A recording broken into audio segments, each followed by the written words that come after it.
Two women were shot, one fatally by unknown assailants, at Gilbertor District in Bogwalk, St. Catherine on Tuesday night, December 5.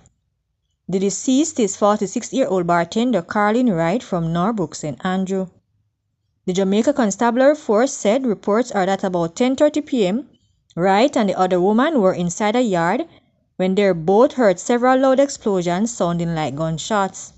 They both ran off to a nearby family house and called the police. Upon arrival of the police, both injured ladies were taken to hospital where Wright was pronounced dead.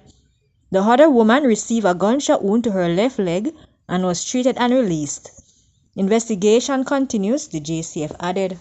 A man was shot dead on Spanish Town Road in the vicinity of St. Andrew Technical High School on Wednesday. The deceased has been identified as 22-year-old Tajay Morgan of Shearer Drive in Kingston. Reports are that on Wednesday around 12:45 p.m., Morgan was standing on the roadway with a man when he was approached by men traveling on a motorcycle. The pillion alighted from the motorcycle and opened gunfire at Morgan, hitting him several times to the upper body. The assailants then reportedly escaped in the direction of Rosetown, Kingston on the motorcycle. Morgan was rushed to hospital by police and was pronounced dead.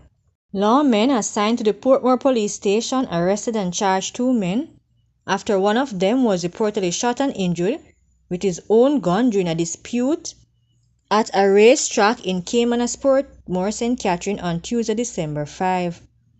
Charged are 63-year-old Wayne Baines, otherwise called Teacher, a horse trainer of Spanish Town, St. Catherine, and 22-year-old Tyrese Eslop, otherwise called Green Mango, a racehorse exercise rider of Newlands, Portmore in the parish. Baines was charged with assault, occasioning bodily harm, and a possession of a prohibited weapon. Eslop was charged with wounding with intent, possession of a prohibited weapon, unauthorized possession of ammunition, and use of prohibited weapon to commit a scheduled offense. Reports are that both men had a dispute allegedly over a horsewhip when Baines used his licensed firearm to hit Eslop in the head. A struggle ensued and Eslop managed to disarm Baines and shot him in his leg. The police were summoned and Eslop was taken into custody while Baines was taken to hospital for treatment.